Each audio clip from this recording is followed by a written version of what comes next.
Hi there. In part one, I showed how I prepare pages in my travel journal before I head out. Now let's take a look. I'm happy to share the first half of my journal in the Sketching Spain trip for 2019. I talked about getting some pages done before I leave, and here's where I got started collecting some overheard conversations and checking in to our hotel, or actually apartment, in Madrid.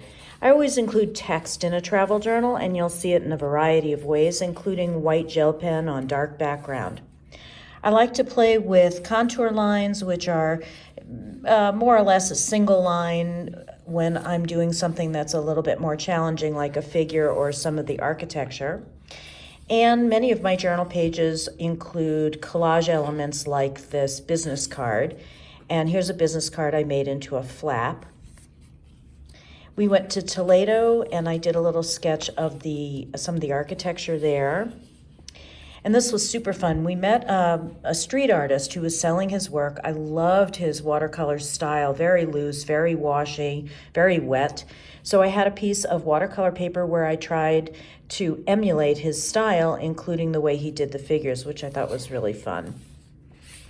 And here I worked with some vignettes, kind of recording a meal.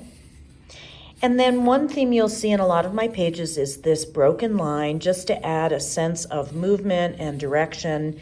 And this was the journal spread where we went from Madrid to Barcelona. And when we got to Barcelona that night, we saw some flamenco. And one of my tricks doing people in movement, especially dance, is to just forget the whole body and concentrate on the hands and the head. And then in this case, the fabulous bottom of her dress. Some more dotted lines. Then we went to the Salvador Dali Museum in Figueres, which is absolutely crazy and so much fun. I did this painting on a separate piece of watercolor because I wanted to get really intense colors and keep it really wet.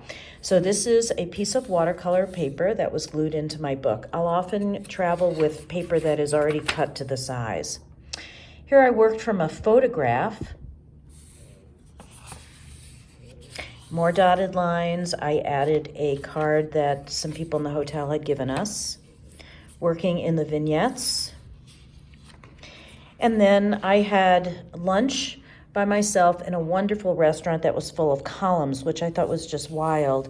So while I was waiting for my meal to be served, I rotated my book so that I could grab the tall vertical of this column, and then just did a pretty quick loose sketch of the table nearby. Here's one way to show some clothes I bought. And then the rooftop sketch, using that contour line and then putting on a wash after the drawing was complete. And then I glued it onto the page here. Here's another trick. This was some architecture I saw in Barcelona. This actually was curved, but I flattened things out. The story I wanted to capture here was about the bicycle, the laundry, all the plants on this balcony, and the wonderful colors of green and kind of mustard in this architecture. And then I put my text in the bottom just describing some of the people who were around me while I was sketching. Can't really flatten out the Arc de Triomphe, but it was still fun. And then here's another trick that I like with travel journaling. I draw a crowd scene using colored pencil, not worried too much about the fact that the individual figures are not drawn necessarily accurately, but when I overlap them and crowd them all on a page, I think it has a pretty dynamic effect.